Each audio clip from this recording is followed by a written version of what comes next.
Good evening, everyone. I'd like to welcome you to this very fantastic Owen Mitchell event to celebrate International Women's Day. For those who don't know me, I'm Rochelle Mahapatra. I'm one of the partners at Owen Mitchell, and I specialise in medical negligence, and I'm also the regional managing partner of the Leeds office. This event is going to be followed by a Q&A, and I'd urge you to put questions so that we can put them to the panellists at the end of the event. We'll also send you a link so that you can post some feedback to us, which we do read, and it's really important that we have your feedback so that we can prepare for other events in the future. This event tonight is scheduled to last for an hour. We have 4 fantastic panellists, and I suspect we'll probably go over the hour. They're all happy to continue for a bit longer, but if you have to leave at 6:30, don't worry. We will be posting a video of the event so you can listen to all the Q&A, etc. Without further ado, I'm going to introduce the 4 panellists. We have Liz Darlison, who is a consultant nurse. She's also the founder and the CEO of Mesothelioma UK.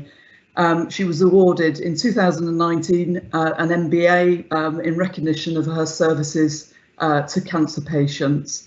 The second panellist is Hafsa Zayyan, who is a solicitor. She specialises in alternative dispute resolution. She's also an author of the book We Are All Birds of Uganda. The book actually won the Murky Books New Writer Prize, and I read it over the weekend, and I definitely urge you to read it. It's a fantastic book. Hannah Cockcroft, she's well known to everybody, a Paralympic gold medalist. She's a wheelchair racing specialist in sprint distances. She's won 5 gold medals, and she also was awarded an MBE in 2013. Our final panellist is not actually with us, but she's pre-recorded it because she's in Australia, and it's very early hours of the morning in Australia. She's a principal of Coleman Greig in Australia. She specialises in commercial litigation, and she's also a graduate of the Institute of Company Directors. She's an ambassador for Coleman Greig's Women in Business Forum, and she's also a member of the Litigation Law and Practice Committee at the Law Society of New South Wales. And I said earlier when I was talking to the speakers, I felt like I was underachieving when I wrote that out, and I certainly do now. So without further ado, we're going to ask Liz, Hannah and Hafsa, in that order, to tell us a bit more about themselves and their backgrounds. So if we could start with you, Liz. Yeah, thank you, Rochelle, and good evening, everybody. I'd just firstly like to say thank you to Owen Mitchell for putting this event in and event on, and also just to say to Hafsa, Caroline and Hannah, I can't believe that I'm sitting on the same panel as you all, because I'm completely in awe of all of your achievements. So yeah, I'm a nurse. There's a picture of me, I think, that they're going to share with you. This is me when I qualified, age 21, and that's years ago, quite a few years ago. But that's where it kind of really, I guess, all started for me. But I'm a mum. I've got 3 wonderful children. I've been married to my husband for 33 years, I think, this year. I'm a bit of I love travelling.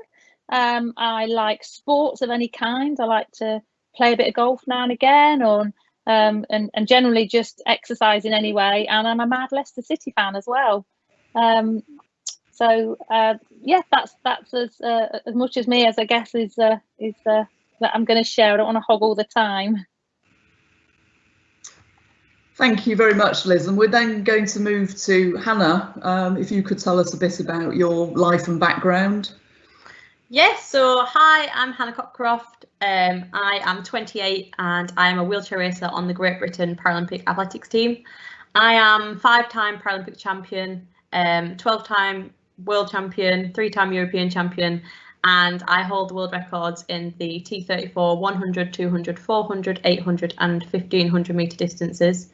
Yes, so I think just to give you a very quick oversight, because there's a lot of people to say some things in this conversation today.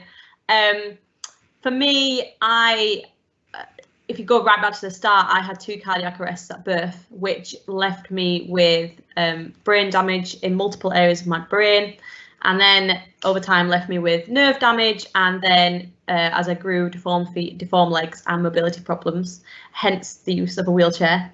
I went to mainstream schools throughout my childhood, and you know, I never did anything differently. I have 2 able-bodied brothers. I followed them everywhere, did everything that they did.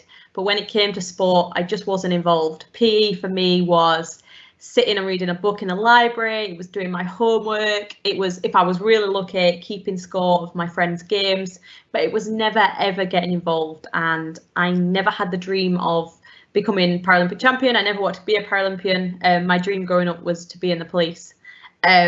So yeah, I think, you know, when I found wheelchair racing at 15 years old, I, linking it back to International Women's Day, I chose to challenge the things that people told me I couldn't do. So my parents were told when I was born that I would never walk. I can walk short distances, mostly inside, but I can walk unaided. They told my parents that I would possibly never talk, which is something that they wish was true every single day. And they told my parents that I would never live an independent life. And here I am, and live in my own house in Chester. I travel the world, represent my country, and do the sport that I love every single day. So I'm really looking forward to chatting to everybody and listening to what the other panelists have to say. Thanks a lot, Hannah. That was really good. And if we could just move to Hafsa, if you could tell us a little bit about your background. Hi, everyone. Thank you, Rochelle. I just want to echo firstly what Liz has already said, which is I feel extremely honoured to be sitting on this incredibly distinguished panel, and it's such a pleasure for me to be able to virtually meet the other panelists as well. So I am an Oxford graduate. I was an undergrad at Cambridge, and I did a master's at Oxford, studied law. I'm a senior associate. As Rochelle mentioned, I do dispute resolution, mainly arbitration, and a couple of years ago, I decided that I would enter the Stormzy's sort of New Writers Prize because it was an open submission competition. You only had to write 2,500 words to enter the competition, so I obviously was working full time, but I just thought on a whim, why not have a go? And I somehow ended up winning it. And then they asked me to write the book in 6 months. So because they wanted to keep up the momentum, you know, didn't want to announce the winner and then, you know, years later publish their novel. So I did that alongside the job for 6 months, which was quite tough, but somehow made it through. And then obviously coronavirus hit, the book publication was a little bit delayed. I would have had a lot more time to write it, but anyway, it was published a couple of months ago now. And since then I've kind of been juggling fielding my work, which is extremely intense. I'm mid arbitration hearing as we speak, and also lots of book promotion. And I'm also about 1 month away from having my first child. So lots of stuff going on, juggling many balls, but somehow trying to stay afloat. That's fantastic, Hafsa. And we want to obviously include Caroline. We have had to pre-record the questions. And she's going to take a couple of questions. She's going to explain to you about her background, but she's also going to talk to you about how she's challenged and called out gender bias and inequality in the workplace and what she's done to overcome it. So we're now going to play Caroline's video. Thank you. My name is Carolyn Hutchinson. I'm a Principal Director at Common Gregg Lawyers in Sydney, Australia. Common Gregg, we employ about 150 people. I have various roles here at Common Gregg, one of them being chair of Common Gregg's board. Also head up our commercial litigation team, so I'm actually a litigator by trade. I'm a mum of 3 children, and they are now all finished school, so I'm feeling a little lost quite this year. And also part of what's really important for me is the work I do outside the firm. So I am involved in a couple of community organisations, some industry organisations, plus sit on a university board as well. That's great. So we're just going to switch to the next video, which answers the second question about how she's challenged and called out gender bias and what she's done in her workplace to overcome it.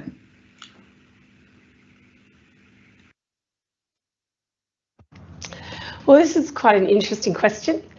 So I've been a lawyer for over 25 years, and when I finished law school, females were a minority. And I remember in a couple of my early interviews being asked questions about whether or not I was going to have a family, whether in fact I was married or was intending to be married. But I guess throughout my career, what I've done is my method is just rolling up my sleeves and getting it done. My impression, I think, is actually by doing rather than just saying, because unless you do something, it's not going to make a great deal of difference. So part of my role, and I guess part of the impact that I see, is actually giving people the ability to stand up for what they believe in, to call out those things that they don't think is right. I think the other thing too, as a lawyer, what I've said to people is you can choose who you brief for your barristers. You don't have to choose that person that you feel comfortable with, or is that in some way you're feeling like they're demeaning in their conduct to you.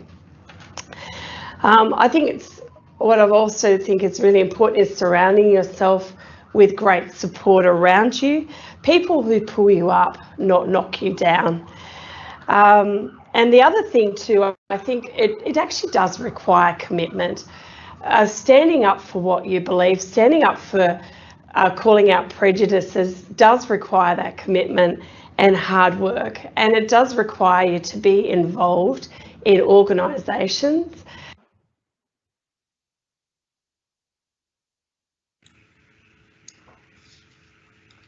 And so we're now back again. We're going to move back to Liz, Hannah and Hafsa, who are our live presenters, and in order for them to talk about the challenges that they've faced and to talk a bit about when they've been subjected to inequality and what they've done to overcome those challenges. So if I could just pass back on to Liz, please. Yeah, thank you. I have to say that I completely wholeheartedly agree with what Caroline was saying there, that, you know, I have a very much roll your sleeves up and work really hard and, you know, be very visible and work your socks off for what you believe in. I come from my family background. My parents were both very hard working. I had part-time jobs from the age of 13, 3 part-time jobs by the time I was 15, 16. And I think, you know, I went to a local comp where the expectation was that if you had a bit of nous, you would get an office job, and if you didn't, you'd end up on a production line. I lived in Leicestershire, and the rag trade, the knitwear industry, you know, and shoe industry really dominated the employment scene. And I was lucky that a doctor who was a customer in my dad's shop actually asked me one day what I wanted to do, and I said I wanted to be a nurse, and he arranged for me to go to the local college, School of Nursing, and find out a bit more about it. So, you know, and I don't remember getting any of that guidance at school, sadly. So I'm very committed to mentoring and developing young people as much as I can, based on my own experience and seeing the benefits. I think, you know, so that was one way that I kind of challenged and pushed myself to get where I wanted to be. I think the second thing I would say is that I'm probably the tail end of a generation where once you had your family or started to have children, where Hafsa is right now, you know, then you often took a back seat in your career, you know. And I remember amongst my closest friends probably being the only full-time working mum until I met another friend who had quite a senior job in the rag trade, really, I guess. But so that was a challenge. You know, I wasn't at the school gates picking my kids up, and you know, most of my friends were. School holidays were you know, a spreadsheet pinned up on the family notice board, and I've got 3 children, the same as Caroline, and working out the logistics of where they were going and who was going to have them, and having to leave your kids and putting them in kids clubs and all the rest of it. So I found that quite a challenge, if I'm honest. And I'm not going to deny that you know, I'm not I wouldn't say I'm a real mumsy mum, but I personally found the challenge of leaving the kids sometimes really hard. The emotions of being a mum. You know, I've travelled a bit with my job, and mostly that's only 2 or 3 days, but sometimes it's been 4, 5 and 6 days. And my husband's been great, a wonderful dad, very practical, hands-on. So practically they didn't want, it was me that, you know, so I found that a challenge, if I'm honest, but you can do it. And it's, you know, this day and age with, you can still do, now you can do the bedtime stories and everything when you're not there. And so I think you can have it all. I think you need to be well organised, and I think you can overcome those challenges of being a working mum. And I think, you know, my children have all finished their education. They're all in, you know, they've all got good jobs. They're all contributing to society. I'm extremely proud of them. And I'd like to think that seeing their mum working really hard has helped prepare them for their working life. And one just other thing I'd just like to say, as a charity, Mesothelioma UK, we recognise that women with mesothelioma probably had a very different experience based on their gender. And so we've just completed a big study to explore that and capture it in a rigorous research-based manner. So that study's out, it's called GEMS, and it really does identify the gender-based differences of being diagnosed with and living with mesothelioma. Thank you. That's fantastic, Liz, and it's great to hear you and Caroline talk about how you support others in their careers as part of your role. We're now going to move on to Hannah, who hopefully will share a bit of the experience from a sporting background. Well, I'll certainly try. Yeah, so I think as a Paralympic female, I'm pretty much challenged most days with most things involving sport. You know, I've previously mentioned actually getting involved with sport was a bit of a challenge. But I think as a name that people maybe know, like as one of the more known names of Paralympic athletes in Britain, I constantly I'm trying to call things out and try and mention when things are not quite how I'd like them to be. I actually did an interview about a month ago, and the lady in it said that I complain a lot. I feel like that's a very bad way of putting it, that I complain about things. But you know what? If I complain, then that's fine. I have a voice and I have a presence that people might listen to and might take notice of. And the thing is, if I don't shout about the things right now that are facing the athletes, Paralympic athletes and female athletes, then ultimately things are never going to change. They're never going to change for those further down the line, those girls that I'm coaching, those girls that I'm racing against. Things will never get better. So I think I'm quite outspoken. Today I did an article for the BBC about prize money in sport. Ultimately, to give you the gist of it, it's non-existent. Prize money in Paralympic athletics, and just about the inequality. You know, for example, I'm saying that it's non-existent, but my boyfriend, who is also a Paralympic wheelchair racer, pre-COVID, obviously, last year we didn't travel anywhere, but pre-COVID, he travelled and raced in Finland and in Switzerland and got paid to do that. And I have none of those opportunities. So it's little things like that I notice every day, and I feel like I have to talk about them. You know, girls getting into sport it is still a massive barrier. Prize money, like I mentioned, or just the professionalism of a female sport.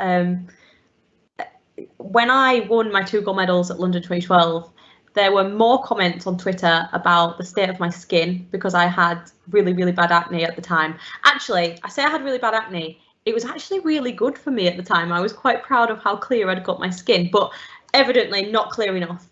And I had comments all over Twitter about, oh, how is she an athlete? She must be doping. Look at her skin. She mustn't eat right. She mustn't sleep. She just looks dirty. Simply because I had acne. And there were more comments about that than there were about my performance on the track and the fact that I'd just won my first ever Paralympic gold for Great Britain at 20 years old. So yeah, there's so many things that currently need fighting. I can go on about inequalities forever as a female, because it's even competition opportunities. Look, I'm going off on another one. In London 2012, I got to race the 100, 200 meters. At Rio 2016, I raced the 100, 400, 800, and in Tokyo, I'll have gone back to 2 events, so the 100, 800, whereas my male counterparts also get to keep the 4, so they get 3 chances for gold and I only get 2. There's tons of things. I'm going to stop there because it's a long list, but things are actually slightly getting better. I hopefully will have my first Commonwealth Games next year. I've never had my event involved in the Commonwealth Games. And for the first time ever, the Commonwealth Games that are to be held in Birmingham, so everyone can come and watch because it's close to home. They are going to have more female events than ever and more Paralympic events than ever. And there will be more female events than there will be male. So people are stepping forward. They are trying to make a change. And I believe that is when women raise their voices and they point out when things are wrong, and those that actually have a presence shout out for those that maybe don't have a voice. So if you've got a voice, use it, because you can make a change. Yeah, absolutely. That's fantastic, Hannah. You keep complaining.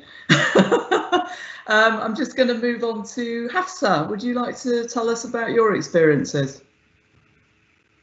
Yeah, sure. Thank you.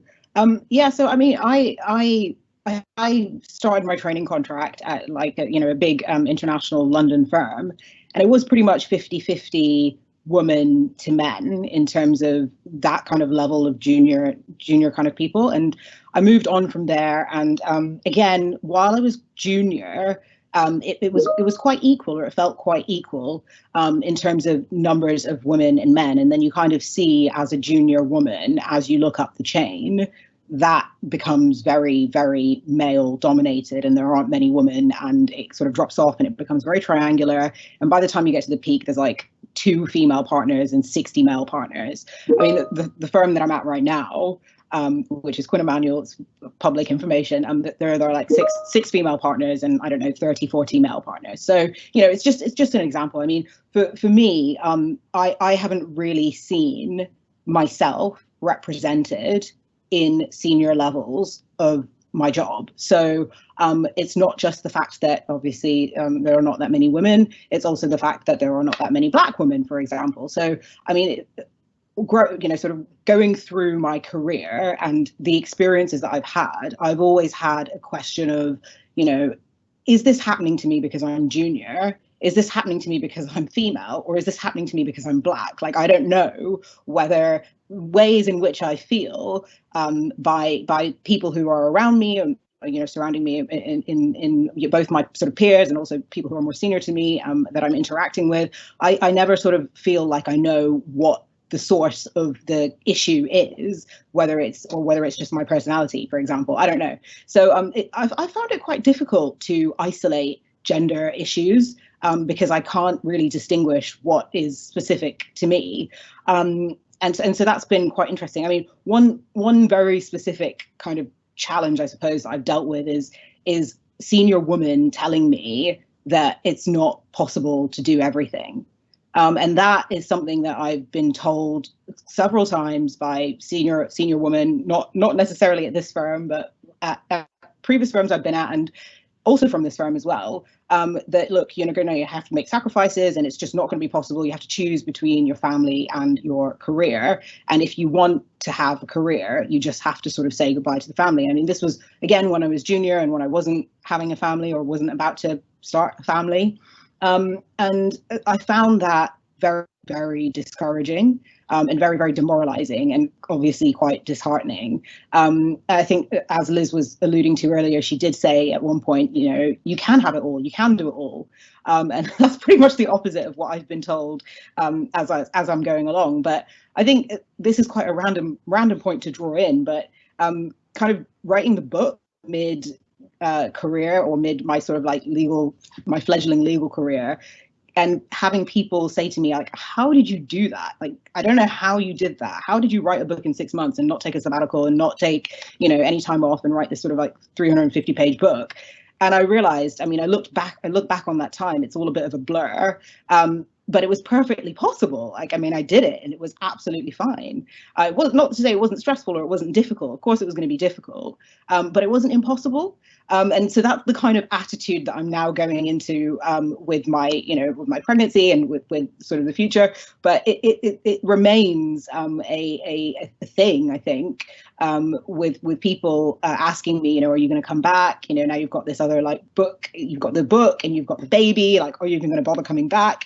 And it's that assumption that I might not, and maybe that's because I'm female, that I might not. And I don't know whether if there was a guy who'd written a book who'd never sort of indicated that they didn't want to leave their job or anything like that, and never suggested that, who was having a family, whether the same questions would be asked to them. So yeah, I mean, in terms of how I've kind of tried to overcome the challenges, I feel like I'm on my merry way there. I'm going to have to sort of see how things develop. And I do my own little small, slightly petty things to try and get back at people who have. So for example, one of the partners who I'm quite close to at the firm, obviously male, he asked me once when I was going to start a family, and I thought that was quite an inappropriate question and declined to answer, obviously. And I had no idea when he was asking me that question that his girlfriend at the time was actually pregnant, and he didn't disclose that to me. And then when I found out that he'd had the baby, that was literally the day that he had the baby. An email went around to the firm saying, well, he's had the baby. And then when I got pregnant, I thought, well, this is COVID, this is lockdown, I'm not going into the office. He's not going to see me. I'm going to just do the same thing that he did to me to him. So I'm not going to tell him until the day the baby's born that the baby's being born, because at the time I wasn't working on a case with him, so I didn't feel the need that I had to tell him. And so it's really, really petty. But because I'm now in the middle of a hearing, I have been coming into the office, and very annoyingly, he was in the office, so he saw me, and then he saw my bump, and then he was like, "Oh my gosh!" And so, unfortunately, my little petty plan didn't work. but it's just on a more serious level. It's just one of those things where it's like, as a woman, you cannot hide that you have, that you're about to have a baby. But obviously, if you're a man, you can completely hide it. No one needs to know. No one needs to find out, and you can just carry on with your sort of, your career. So I guess just to wrap up, because again, I could just go on and on and on. I would just say, I mean, I had a conversation with one of the female partners based stateside, because there's a lot more female partners stateside at my firm, and she just said to me, never let anyone think for a single second that, even if you're having doubts or you're thinking or you're worrying about it deep down, she's like, don't ever let any of these men or even, the woman think for a single second that you're not still fully interested in pursuing your career all the way to the top. When they ask you questions like, how do you feel about becoming a partner now that you've got a family? Never say to them, oh, I'm not sure, I don't want it anymore, or anything like that. She said to me, and I take this advice quite seriously. She said to me, you've got to always try and show, you've got to try and show that what is happening in your personal life is not going to be affecting, your career and your career trajectory. Even if it does, even if you do change your mind, no matter what you decide, it shouldn't be a factor that plays to everybody else as part of your decision making until you've decided for yourself that that's the time and that's the decision that you want to make. So I've taken that on board in sort of all the run up to my kind of departure kind of meetings and stuff. So yeah. Wow, Hafsa, I think we ought to employ you. So we're just going to move on to our next question, which I'm going to put against the 3 live panelists. And starting, I'd like to ask you what's your biggest achievements to date, and how have they been celebrated, and how has the recognition supported you in achieving your goals? And if we could start with you, Liz, please.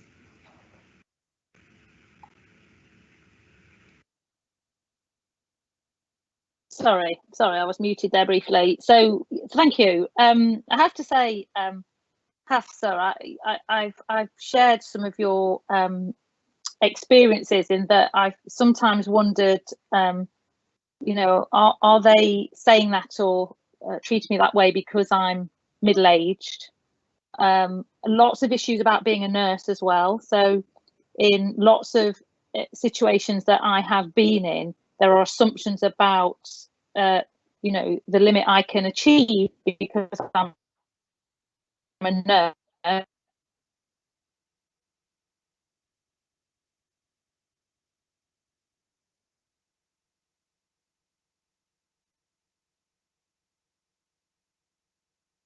So I do share, you know, some of the experiences that you've had.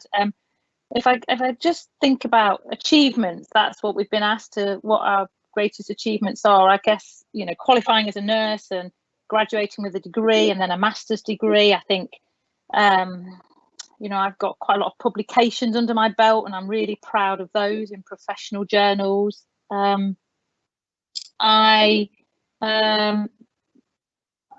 I think I'm very proud of the charity achieving 1 million a year annual income a few years ago. That was a huge milestone for the charity. And again, this year, achieving 30 nurses. The charity now funds 30 nurses at the front door of the NHS. So I'm hugely proud of that.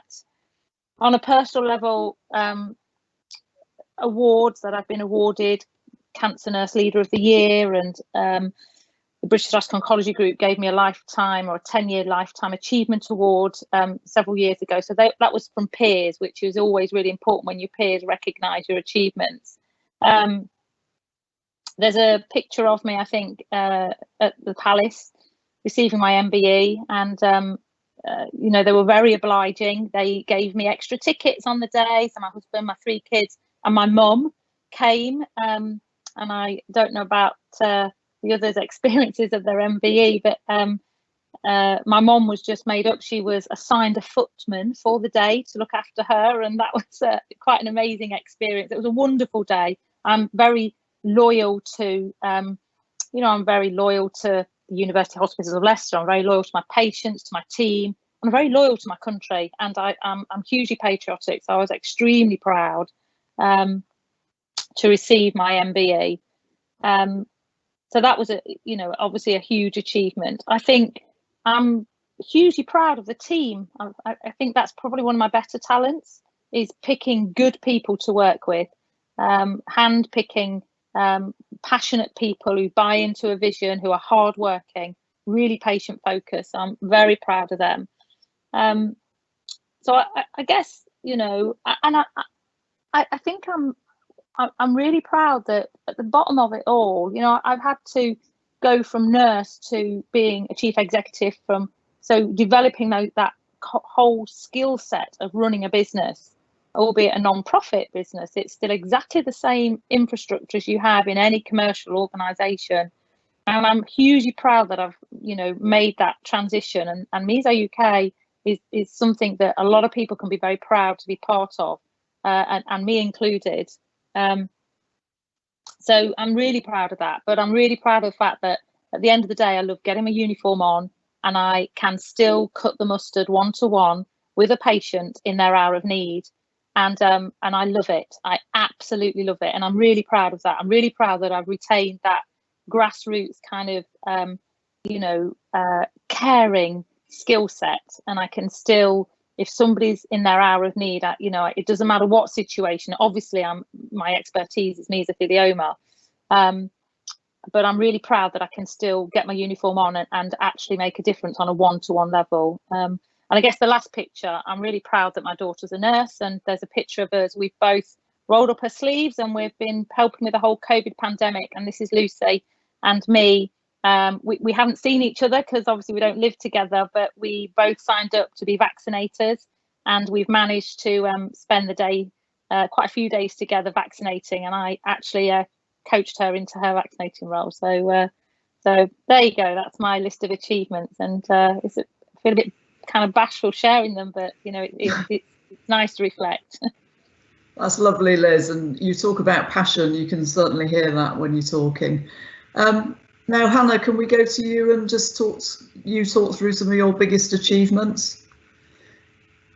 Yeah, Liz, that picture of you and your daughter is so nice. Thank you for everything that you've done this year, just for the whole country. I don't think anyone can thank you enough. I think going on to biggest achievements, obviously MBE was pretty nice. 5-time Paralympic champion, pretty nice. The world records, I've broken over 40 world records in my career, so on paper, a very big achievement. I won Sports Journalist Sportswoman of the Year British Sportswoman of the Year in 2017. I was the first Paralympic female to win it in its 57-year history. So again, on paper, a pretty impressive feat that I definitely didn't expect and definitely didn't go dressed for. But actually, for me, my biggest achievement is my independence.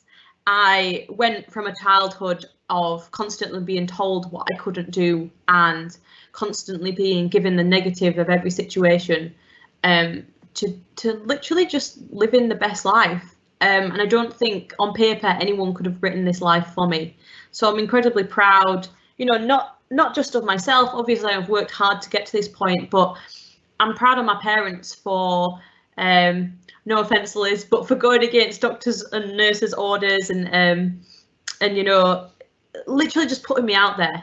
You know, mum and dad were told to take so much care of me when I was born, and obviously they did, but at the same time, they just brought me up with this, just with this idea that I can actually do anything. I just have to be creative and I have to find my own way. And everything I wanted to do, the answer wasn't from them. It wasn't straight away no. It was, okay, let's discuss this. Let's see if there's a way that you can get involved.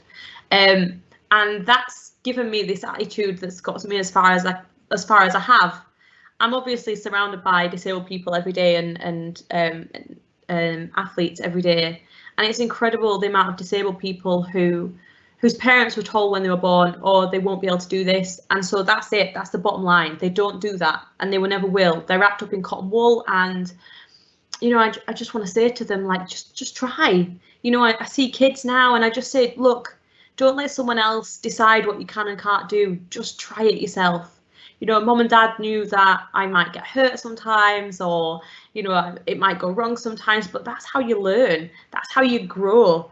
And I'm so thankful that I got that opportunity. And yeah, that's probably my biggest achievement, I think, because no one expected it.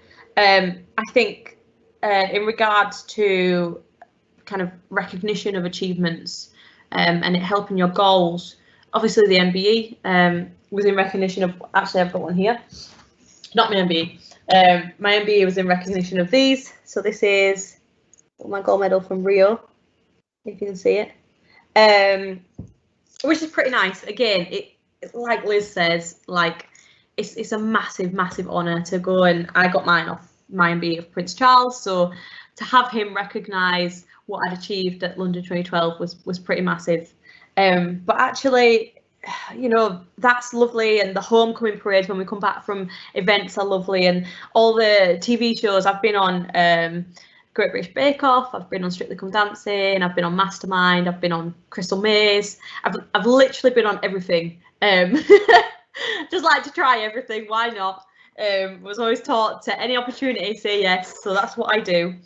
And they're all brilliant, and they're great for raising awareness of the sport that I do and parasport in general, and disabled people, you know, getting them on screens. But I think for me, the only one that actually helps me achieve my goals is sponsorship. So little insight, I'm here because I'm sponsored by Owen Mitchell. Owen Mitchell are thankfully my lead sponsor. Their funding is kind of what gets me through. I'm really lucky to be UK sport funded. I'm on the World Class Performance Programme, so I get an amount of funding every month that allows me to do my sport. But I also have to live off that money too. And at 28, I obviously want to pay a mortgage, I want to live somewhere, so you have to make it stretch. And when a racing wheelchair costs in excess of £7,000, that's like 4 months' wage for me. So it's not really manageable without sponsors.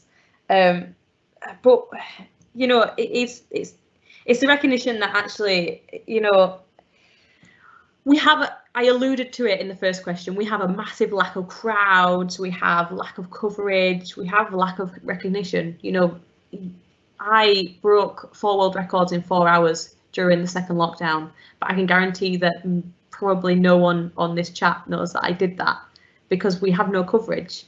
But if you put it into context, had, I don't know, a male sprinter done that in the Olympic team, you would have known all about it, and it would have been on the front of every magazine, newspaper, every Twitter channel, everywhere you looked it would have been there.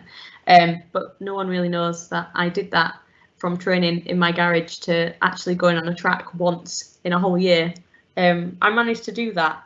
And so what pushes me, what motivates me to keep going is to reach for that recognition, to hopefully, you know, I always think the more records I break, the faster I go.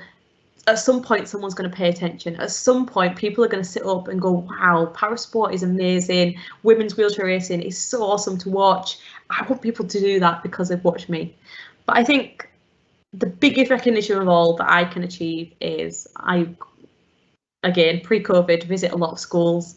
I now do a lot of videos for schools.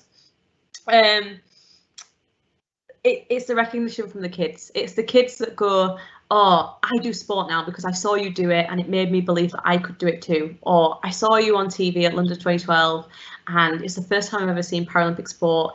And because I saw that, you know, it made me realise that I can do anything I want. And it's those comments that really, really make it for me, because I ultimately don't want any child to feel the way I did when I was growing up. I actually saw some footage from an interview I did when I was 4 years old the other day. I was 4 years old. I never met anyone else in a wheelchair until I was 12. I never met anyone else with a disability. So I really thought that I was completely different and completely alone. And in this interview, I was sent a Barbie in a wheelchair from America. I was the only girl in Britain to have it. And they interviewed me, and the interviewer asked something like, why do you like this Barbie so much? And I said, oh, because finally there's someone like me. Imagine feeling like that at 4 years old. Imagine thinking that you are completely unique. But at 4, you don't think it's unique. You think it's different. You think it's a bad thing. And as soon as this Barbie came up, it was suddenly okay to be a wheelchair user. It was suddenly okay to be different, because Barbie was too. I don't want other children to ever feel like that. And so my recognition is when children realise that you're there and that they reach out to you and they ask you their questions and they're genuinely interested in what you do and they want to follow in your footsteps. I had a mom email me a few weeks ago and she said, oh, my son's just approaching his 10th birthday. He has a disability very similar to you. Because of COVID, he hasn't been in school, so he hasn't seen his friends. He sits in his room. He doesn't talk to anybody. He hates his wheelchair. He has no confidence. Can you talk to him? Is there anything you can do? I know you'll probably never read this message. You'll probably never reply, but I don't know what else to do. So we had a nice little Zoom chat, and he's going to come try wheelchair racing with me when he can. And it's things like that that made a difference, because I know that even if I've just changed one person's day with what I've done, then that's what I need to do. That's all I need to do. The medals are nice, but they don't really change your life and they don't change anybody else's. So if I can do that, then that's what I want to do. That's an incredible story, Hannah, and we know with our clients how much they take inspiration from you and everything that you've done. Hafsa, could we ask you the same question, please? Yeah, sure. I mean, I'm completely inspired by both of the things that Hannah and Liz have already said, and I don't think I can compete in any way with you two. So I'm very sort of impressed and just amazed at you guys' accolades. But I think probably, I mean, for me, my biggest achievement is definitely writing the book. And the great thing about the book and the firm that I'm currently at is that they were extremely supportive of it. They were supportive of me, you know, actually taking time off if I wanted to. I was told I could take a sabbatical to write it. I just chose not to. But I think for me, from childhood, writing a novel has always been a complete dream, like something that I read a lot as a child, and I always really, really wanted to write. But I think for multiple reasons, it's not something that I ever considered seriously pursuing as a career. And when this little opportunity came up and I actually shockingly won, it was just such a dream come true. And I think, you know, the tagline of the competition was basically tell stories that aren't being told.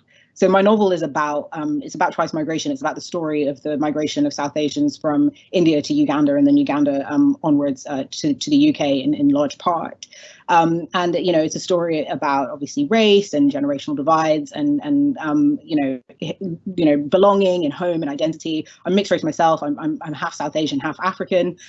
So you know, the idea of sort of like the South Asian presence in Africa was always something that's been a really big part of my life. And so, you know, for me, like the recognition or the sort of a sense of achievement that I felt after I wrote the book was just having people who are from communities that are similar to the communities that I was raised in or that I've come from, just messaging me saying, you know, I've never heard our story be told before, and it's just an amazing thing to be able to read, or your book really resonated with me, or I've never read anything like this, and I never knew that it was possible that people could write stories like this. I mean, this was the whole reason, and I think the purpose of the competition was to create a platform for people, you know, whose stories aren't being told, to tell their stories, and that's been the best thing that I have ever achieved is having all of these random people who I don't know direct message me, Facebook message me, email me out of the blue saying, your story touched me so much because it's a story that is my story and I've never ever heard it be told in the mainstream, in sort of like in mainstream or at all.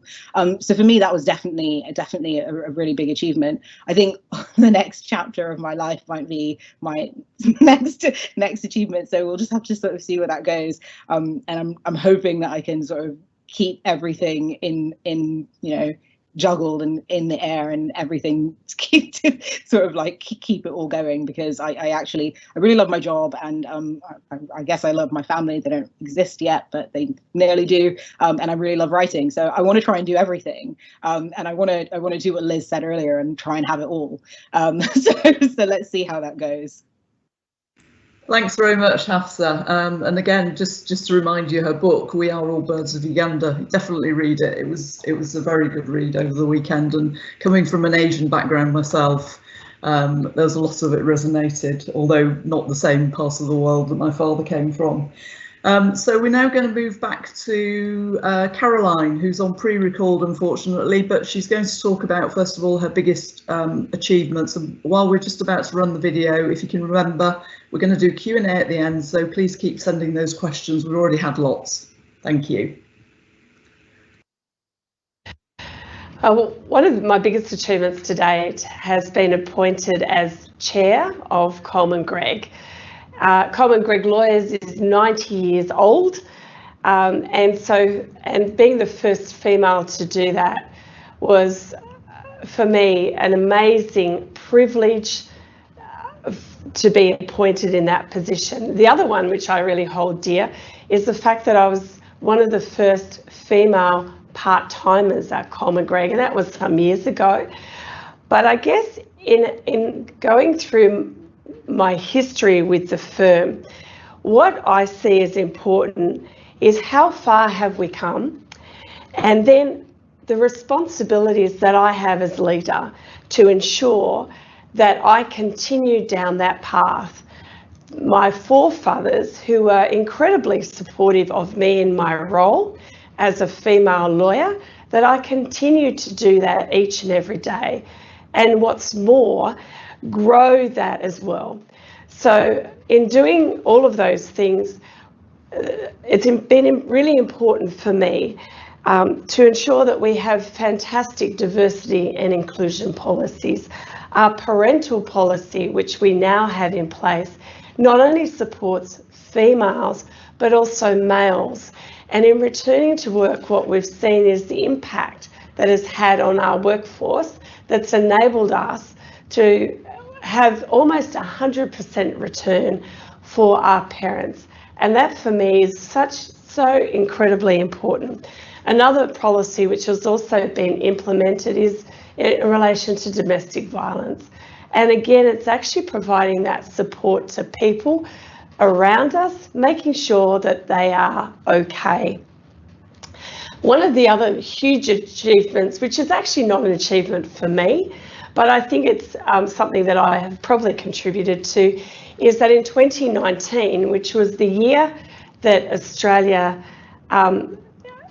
celebrated 100 years of women in law, Coleman Gregg was actually awarded the Firm of the Year from the Women's Association lawyers here in Australia. And that for me was such a huge achievement, because it said, okay guys, you're doing a good job, keep on doing what you're doing to support the women around you.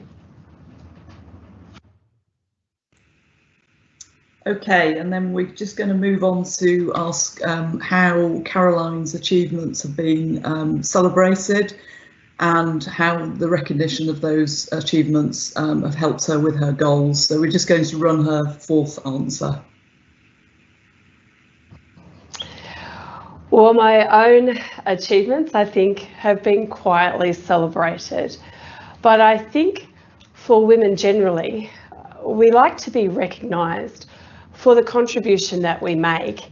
And that can only be, that can be a small contribution or a larger one. But the importance of supporting each other in that process. So for an example, our Women in Business Forum, when we have a community of women gathering together, it just shows how much one person on one person on one person can make that enormous difference. And as we've gone through the last 10 years or so, the amount of charities that Women in Business has been able to support has been enormous, and we've been able to raise hundreds of thousands of dollars going along that way. In relation to my own goals, my goal, I guess, is to leave a legacy, and that is that we will be better, bigger and stronger. And we don't all have to fit the same mould. And I think from a generational perspective, the generation I grew up, we all had to fit that same mould. It doesn't need to be like that anymore.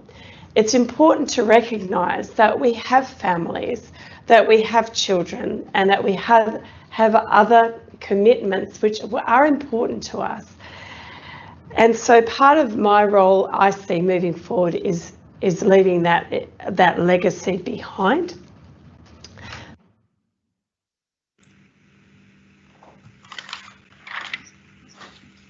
So I just made a note of that. We've got to be better, bigger and stronger. I think that's very well said. We're going to now move into the question and answer section. It's not too late to post your questions, so please keep doing that. I'm going to start with you, Hannah. How did you cope with the knockback of Tokyo being deferred for a year?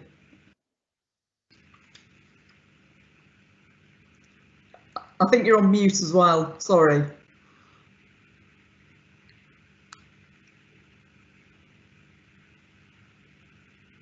Will it not come off? All right, well, while you're trying to unmute, we'll move on to another question. So we'll do Hannah's question second. Liz, I was going to ask you, you sound like you had quite a lot on your plate. You were working, setting up a very important charity, and you had 3 children to look after as well. You were juggling work and family life. Have you got any tips that you would like to offer to people? Yeah, and I was also finishing my master's degree at that time as well. So, but I guess a bit like Hafsa says, that you can get it done if you're passionate about it and you want to, then you can get it done. Tips, I think I like what Caroline said about you don't have to fit the mold. I think you need to be yourself, and I think all teams need a mixture of people, and it needs those people who are going to try and take on the world and create a vision, but it also needs the workers, the doers, the dependable, the reliable, and so I think be yourself completely, and there is a place and a role for everybody to contribute to a bigger picture. As far as having it all, I suppose just building on again what Caroline said, that it's okay to admit if that's not for you as well, like I said, because every team needs a connect, a range of people.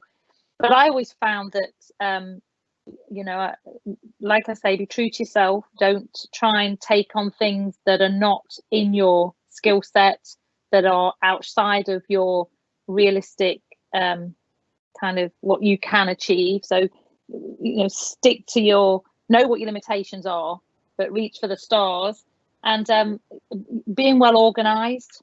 You know, I'm somebody who, you know, on a Sunday evening still, it's easier now because there's only 2 of us at home, but when there were 5 of us at home, Sunday evenings, there was no ironing in my ironing basket. There was no washing in my wash basket. Take on board every bit of help you can with like home delivery shopping and all the rest of it. And I think, you know, what Hannah said about her mum and dad, parenting is everything. You know, that is creating the next generation. It sounds like you have great parents. And I think every parent, our job is to give our kids foundations, a home, a base, but also to give them wings. And I would say, you know, if you're a busy working mum, don't wrap your kids in cotton wool. Let them, you know, let them scab their knees and get dirty, and they, you know, let them prepare their own food, let them make their own bed, and, you know, all that kind of stuff, because you cannot be there for the rest of their life. They've got to find their own direction. They've got to find their own, they've got to take responsibility at some point. And I don't think it's, you know, it's never too early to start instilling that sense of work and responsibility. So I'm not somebody who has, you know, wiped my kids' nose all their life. I've tried to allow them to, you know, grow and develop and become very responsible young adults. And so I guess for somebody who has got a career that they're passionate about, and they want to have a fulfilling marriage, and they want to be a good daughter, and they want to be a good parent, then I guess above all else, just, you know, be very, very organised, very, very organised in your approach to just daily stuff that's got to be done, really. So that would be my best bit of advice that I would give to somebody. That's really great, Liz, and obviously it's very good to give them the resilience for when they do get into the work market, etc. And I'd certainly agree with that. Hannah, you're back. We would like to say to Hannah about how she coped with the knockback of not getting to Tokyo. Sad times. Definitely sad times. Sorry, had a bit of a technical difficulty there. Obviously pressed something I shouldn't have. Yeah, this time last year we were obviously just about to hear that Tokyo was postponed, and I'll be honest, I was the one in the house that cried. I was absolutely gutted. I think, again, you look at, because I'm female, at the time I was 27. I didn't know if this was going to be my last games. I was thinking, 27, all my friends are having kids. It's really going to be hard to train and have a baby. Not that I'm planning it, but you have to think about these things. So I was gutted to think that, right, my whole 4-year cycle has just been extended a year. It's just knocked on to every other year that's about to come. So yeah, I sat and cried a little bit, and then I went and trained, and then I got over myself. And then I just saw the year for what it was. 2020 was a year of opportunity. It was a year that we could all just relax a little bit. Maybe not Liz, because, you know, she's been a bit busy, but for me, it was the year that I really genuinely needed, I think. I have been non-stop since 2012. It obviously changed my life, and I think I just struggled to go with that. So every day I just got caught up in this whirlwind and just went, and it swept me along until we got to last year, and I actually slept in my own bed for a whole week, and then a whole month, and then almost a whole year. And then, you know, I actually emptied my inbox. I don't know how Hafsa wrote a whole book, because I can't even write an email a day. I really struggle. So I really just tried to tackle those things. Training wise, I built a gym in my garage, and myself and my boyfriend literally explored every road in our local area to find somewhere to train. So we continued through, we trained every day, we didn't miss a session. And I actually think it's made me a stronger athlete. I'm more organised than ever. I understand my own sessions and my own body more than ever, because I've had that time to rest and reflect. I understand how important, how big an impact rest and recovery has on your performance now, because I was always the athlete that I would go training and then I'd jump in the car or on a train or on a plane to get somewhere else, to some appearance, to some competition, to whatever it was. It's been so nice to train and come home and rest and recover from the session that I've just put my body through. And, you know, I feel like this last year there's been two types of athletes. So there's been the types of athletes that kind of went, it won't last forever, you know, we'll stay in lockdown for a few months and then we'll go back to the tracks. And then there were the kind of athletes like myself and my boyfriend who went, okay, we don't know how long this is going to last, let's really sort ourselves out. And here we are a year down the line, and those athletes beforehand were relaxing for a year are now scrabbling to try and buy dumbbells that are all out of stock. And, you know, myself and my boyfriend are just carrying on and getting things done. So yeah, it's been a strange year, and it's not about to stop anytime soon. We're not about to go back to normal anytime soon. So we just carry on as best we can. And I know that I'm getting stronger. I know that I'm getting fitter. So just have to hope that I'm allowed to travel to Tokyo in a few months' time. Yeah, hopefully so. So Hannah mentioned earlier that things were changing slowly in her particular profession, sport. Sorry, I'll call it a profession. Really, the question is for Hafsa that whether or not she feels that that's the same in your field, in the law. Oh, I thought I had a mute problem as well. So yeah, well, when I started out, one of the first books I ever read was Eve Was Framed, and which is Helena Kennedy's sort of like seminal text on being a woman in the law. And I read that and was really inspired by it and thought, well, I've got to do this now. So that was one of the books that I actually read before I even went to university. And, you know, the experiences that she details are certainly not experiences that I've had in my career so far. But I do wonder, you know, like I said, I'm a cusp of sort of seniority now. And I think the differences are going to be a lot more noticeable now that I'm having a family and I'm getting more senior, etc. I mean, very interestingly, I sort of had my first cross-examination experience fairly recently, and you know, it was a 3-member tribunal, all male. The 2 partners in my team are both male. It was myself and a female off counsel as well on the team. And, you know, we had the client team and we had sort of like the witnesses and the experts and everyone sort of watching the cross-examination. And when the men left the room, the woman sort of said, "Did you feel that the men were unduly harsh to Hafsa when she was doing her cross-examination? Because I felt like they were being a bit patronizing." And when the men came back into the room, the 2 partners came back into the room, I asked them, I said, did you think that sort of the members of the tribunal and, you know, opposing counsel, who was also male, were acting differently with me to the way that they were acting when you were doing the cross-examination? And the male partners were like, no, not at all. This is just the way that it rolls. But I thought it was really interesting that all of the women, the experts, the witnesses, my colleagues, we all thought the same thing. But none of the, you know, the male partners on my side didn't recognize it, didn't see anything, didn't see anything wrong with it. So I think for me, it's you know, obviously there's been a great deal of progress since the times of sort of Helena Kennedy, that Helena Kennedy wrote Eve Was Framed. But at the same time, I think for me, I'm going to start seeing a lot more of sort of gender inequality as I get more senior, because, you know, I'm exposing myself to so many new experiences and more experiences. I think things have got better if you're junior, for sure. But I'm not sure to what extent that's reflected as you sort of progress upwards and onwards through your career. So it will be interesting, yeah, certainly, to see. And hopefully I'll come back on this panel in a couple of years' time and say, like, it was all great. Yeah, let's hope that's the case. You'd be very welcome to come back, Hafsa. We'd love to listen to some more from you. I'm just going to ask, there's another question come through. What tip would you want us to take from the session? I'm going to start with you, Liz.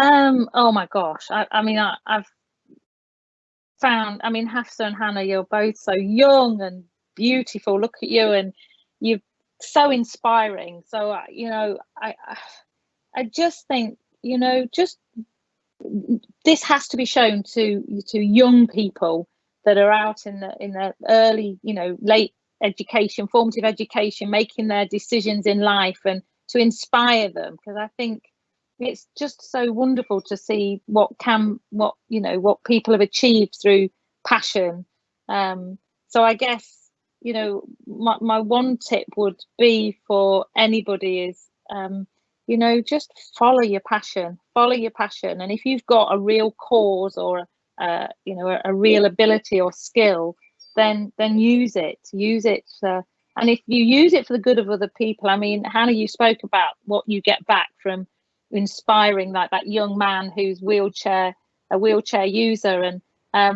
you know, that connection with somebody one-to-one is pretty extra special, isn't it? It's just pretty extra special. And so build from that, and if you can build a career and a life career from that, then that's the way to go, because that's certainly what inspired me. You know, meeting people backed against the wall with a life-limiting disease that should never have happened, that we are disgracefully the world leaders in, and wanting to do something on a one-to-one level with patients is what, you know, everything else came from that, really. Thanks a lot, Liz. Unfortunately, we've had a bit of an internet failure, so we can't move the camera at the moment, but we'll just keep going because you can hear us. And you can look at Hafsa, which is nice. So what's one tip, Hafsa, would you take away, suggest to people to take away from this session tonight? I mean, I feel totally inspired by everything I've heard, so I'm going to take away the fact that there are these incredible women out there doing these incredible things.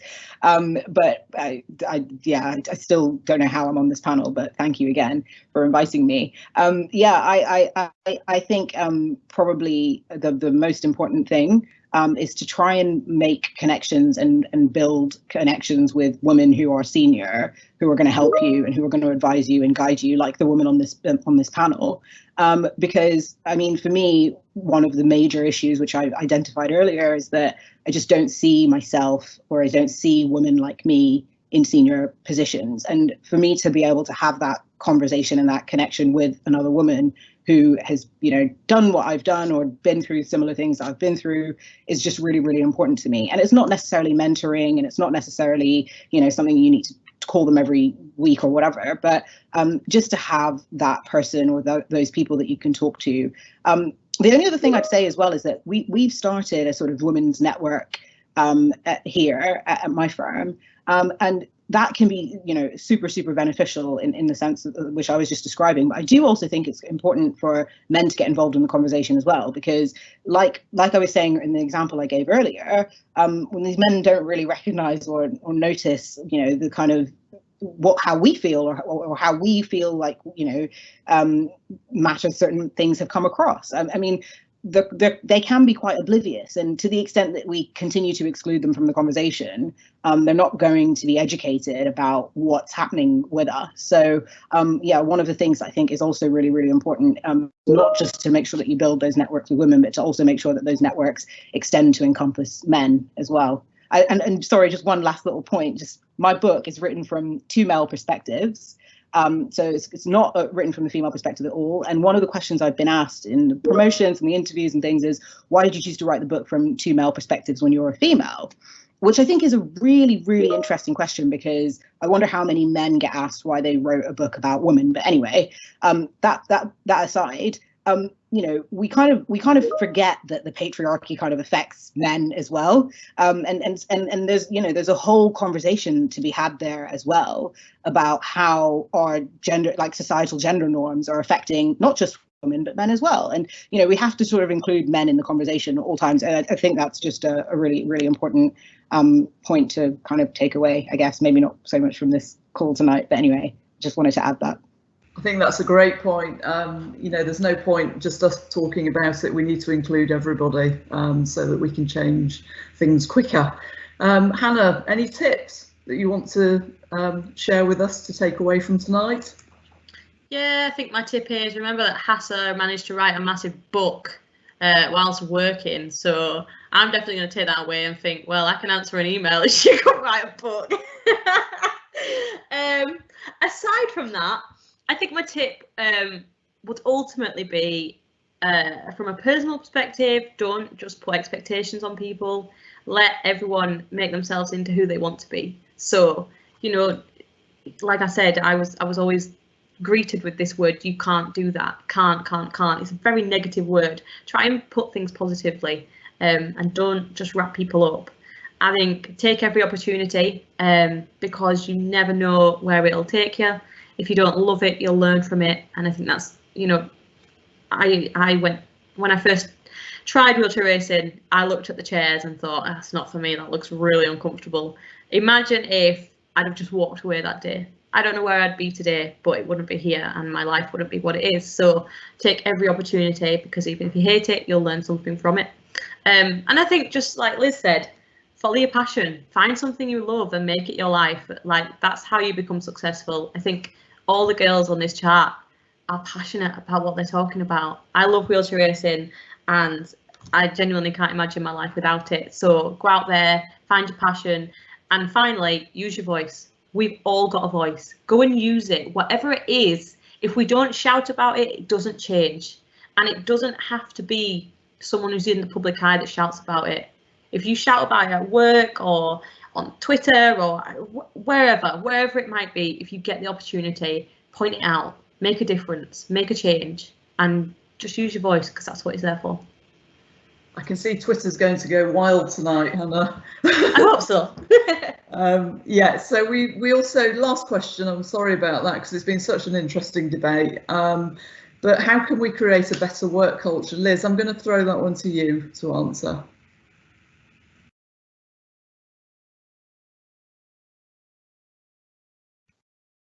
Thank you for throwing that one my way. I guess I got to make a plea for nursing here. I think that nursing is often portrayed as a victim career almost in the press and by the media generally, you know, overworked, underpaid, and took away our bursaries, and you know, for all sorts of reasons. Nursing is, you know, that we never hear all the wonderful, amazing things and the privilege of being a nurse. And we never hear about people like me who, a bit like you, Hannah, I can't imagine my life without being a nurse. And I'm in my twilight years of my career really now, and I get anxious about not doing it. I get anxious, I get anxiety when I think that, you know, I'm like, I won't be registered anymore and I can't go and care for people. And you know, we need to change the narrative around nursing. You know, I was horrified when I saw the pay award for nurses. I would rather they hadn't bothered, if I'm honest, because it's just added to that whole victim, you know, what a terrible career to consider for all these reasons. And it's everything but that. You know, it's the most fulfilling, privileged, amazing career. You can publish, you can manage, you can lead, you can set up a business, and bottom line is you can make a difference to individual people every single day that you go out to work. And we need to change the narrative around nursing for the sake of our amazing NHS that's the envy of the world, despite what Mr. Trump and his followers tell us.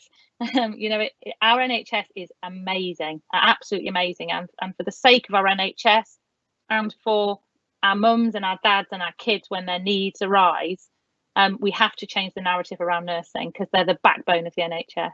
So I think if we want to improve the workplace for nurses, we have to change the narrative, and we all have to take responsibility to do that and stop making it a negative looking career, because it isn't. It's everything but that. Thanks, Liz, and I certainly agree with that. I'm sure everybody on this call agrees with how grateful we are to the NHS and all the nurses for the last 12 months. I'd like to thank all our speakers. It's been a fantastic discussion tonight. I've really enjoyed participating in it, and I hope that you take away some inspiration that you can actually get on and do something slightly different and help to improve the way in which women are perceived in whatever the career. And I just wanted to say that I think probably Hannah is going to start writing a book in a couple of hours, and it's certainly a book that we're all going to look forward to. I'm sorry that we couldn't take any more questions. We have absolutely loads of them, and I think we probably need to repeat this event. I'd also like to remind you that there is going to be a link sent to you for feedback. We do read them, and it means that we can put on relevant events for you in the future. And also just to direct you to the Owen Mitchell site, where you can see all the webinars. There's historic ones that you can listen to on pre-record, and there's future ones coming up. And I'd like to say that I'm going to leave Caroline to say the last words, and I'd like to wish you a very good evening. Thank you. So in conclusion, I'll leave you with this thought. Don't underestimate the difference that you can make to this world. This year's International Women's Day is Choose to Challenge, and that's challenging not only thoughts and prejudices, but the way in which things are being done. Best wishes to you all in the UK. Looking forward to being able to travel back, but in the meantime, join us virtually again at some time soon. Bye.